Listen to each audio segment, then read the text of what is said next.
எண் 8. 8 என்றாலே எல்லோருக்குமே கொஞ்சம் அலர்ஜியாக இருக்கின்றன.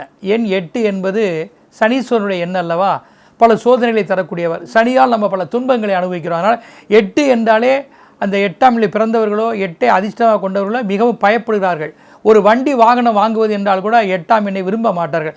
ஆனால் அதே 8 என்ற எண் குறிப்பிட்ட சில ஜாதகங்களுக்கு சனீஸ்வர பலம் புரிந்து விட்டால் அந்த 8மே அஷ்டலட்சுமி அதிர்ஷ்ட எண்ணாக செயல்படும். இன்னும் சொல்லப்போனால் எல்லா எண்களையும் நீங்கள் எழுதுகின்ற பொழுது எல்லா எண்களையும் எழுதி பாருங்கள், நீங்கள் எப்போவுமே உங்களுடைய கை கீழே வந்துவிடும். எண் 8 ஒன்று தான் ஏர்முகமாக சென்று எழுத முடியும். அப்படி ஏர்முகமான 2 ஜீரோவை மையமாக வைத்து இணையப்பட்ட எண் 8 ஆகும். ஆனால் உங்கள் வாழ்க்கையை 8 பிரித்துக்கோ என்று கூட நம்மளுடைய சூப்பர் ஸ்டார் ரஜினிகாந்த் அதை பற்றி பேசியிருக்கிறார், பாடியிருக்கிறார். அந்த 8 நாயகன் சனீஸ்வரரை பற்றி நாம் இப்போது பார்ப்போம். எண் 8 என்றால் நீங்கள் யாருக்கு சனீஸ்வரர் யோகத்தை தருவார் என்பதை நாம் இப்போது பார்க்க வேண்டும். குறிப்பாக ரிஷப துலா லக்னங்களுக்கும் மிதுனம் கன்னியா லக்னங்களுக்கும் 8இன் முதற்தன்மையான பலன்கள் வந்து சேரும்.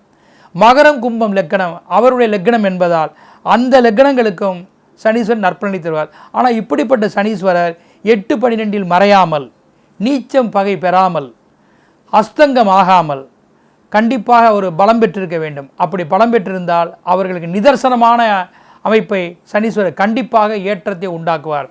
அப்படி எண் 8 அதிர்ஷ்டம் வருவது எந்த 8இல் உங்களுடைய பெயர் நிறுவன உடைமையில் அமைக்க வேண்டும் என்றால் 17, 26, 35, 62 இந்த மாதிரி எண்களில் நாம் அமைத்து கொள்வதும், அதற்கு அடுத்ததாக 89, 107 இந்த மாதிரி எண்களில் நீங்கள் உங்களுடைய பெயர் நிறுவனங்களை அமைத்து கொண்டால் வாழ்க்கையில் கண்டிப்பாக வெற்றி பெற முடியும்.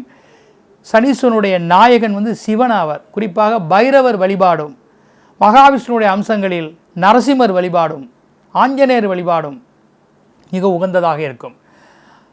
முப்பெரும் தேவியர்களில் முப்பெரும் தேவரை வணங்குவதும் காளியை வணங்குவதும் சனிக்கு மிகவும் உகந்ததாக, பைரவி என்ற துர்க்கையை வணங்குவதும் அவருடைய அருளும் ஆஞ்சநேயருடைய அருளும் சனீஸ்வரருக்கு மிகவும் சிறப்புடைய ஒன்றாக இருக்கும்.